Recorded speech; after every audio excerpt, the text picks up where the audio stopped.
अशोक चौधरी जी से मुलाकात हुई, उनसे हम लोगों ने अपनी सारी जो भी एक छात्र हैं इन्होंने भी अपनी सारी बातें को रखा कि TRE 4 का जो वादा 1 लाख किया गया था, फिर 46,000 किया गया, अब 20,000 पर सरकार आकर क्यों अटकी है, हम लोगों को 46,000 ही चाहिए। तो उन्होंने भी अपनी बातें कही कि हमारी सरकार चाहती है कि हर साल वैकेंसी आए 20,000 को लेकर, इसलिए हम लोग नया पहल शुरू कर रहे हैं और कोई बात नहीं है। लेकिन हम लोगों ने अपना अड़िग तरीके से बोला कि हमें 46,000 ही इस बार वैकेंसी चाहिए, लेकिन उन्होंने इस बात को संतुष्ट नहीं किया कि हाँ 46,000 वैकेंसी आएगा। उन्होंने 20,000 पर ही अपनी बातों को रखा। अगर पर्सनली हम देखें तो हम सब ठीक है, मतलब जैसे व्यक्तिगत किसी से मुलाकात होता है तो अच्छा मुलाकात रहा, अच्छे से उन्होंने बिहेवियर किया और अच्छा मतलब दिया। लेकिन छात्रों के हिसाब से हम देखें तो छात्रों का जो हिसाब है 46,000 वैकेंसी का, उस पर संतुष्टि नहीं है। देखिए, लोग बोलते हैं कि हम लोग आंदोलन करना चाहते हैं, अब हम लोग आंदोलन नहीं करना चाहते। अब हम अपनी बातों को स्पष्ट तरीके से, संवैधानिक तरीके से आप तक पहुंचाना चाहते हैं। माननीय मुख्यमंत्री जी, अगर आपके PA हो चाहे जो भी हो सुन रहे होंगे, उनसे भी मेरा विनम्र निवेदन है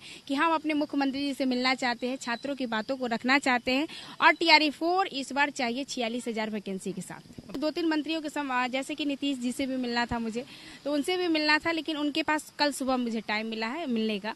और आज अशोक चौधरी जी से मैंने मिला और बात भी रखा, तो कल सुबह माननीय पूर्व मुख्यमंत्री नीतीश जी से भी मिलकर, क्योंकि उन्होंने ही वादा किया था अपनी हर रैलियों में उन्होंने बोला है, तो कहीं ना कहीं उनके बात चुनाव के बाद वो जब रैलियां कर रहे थे तो उस टाइम भी उन्होंने बोला है, तो उनके बातों का कहीं ना कहीं अवहेलना किया जा रहा है। तो इस बात को उनसे भी कहेंगे कि सर आपने तो जो वादा किया है उस वादे को मतलब अभी वर्तमान सरकार मुकर रही है, तो हमें 46,000 ही वैकेंसी चाहिए। माननीय पूर्व मुख्यमंत्री जी से मिलकर ये बातों को हम लोग रखेंगे।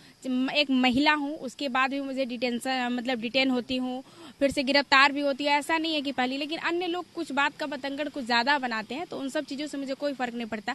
हाँ, छात्रों के साथ जब गलत होगा तो मैं खुल के विरोध करूंगी।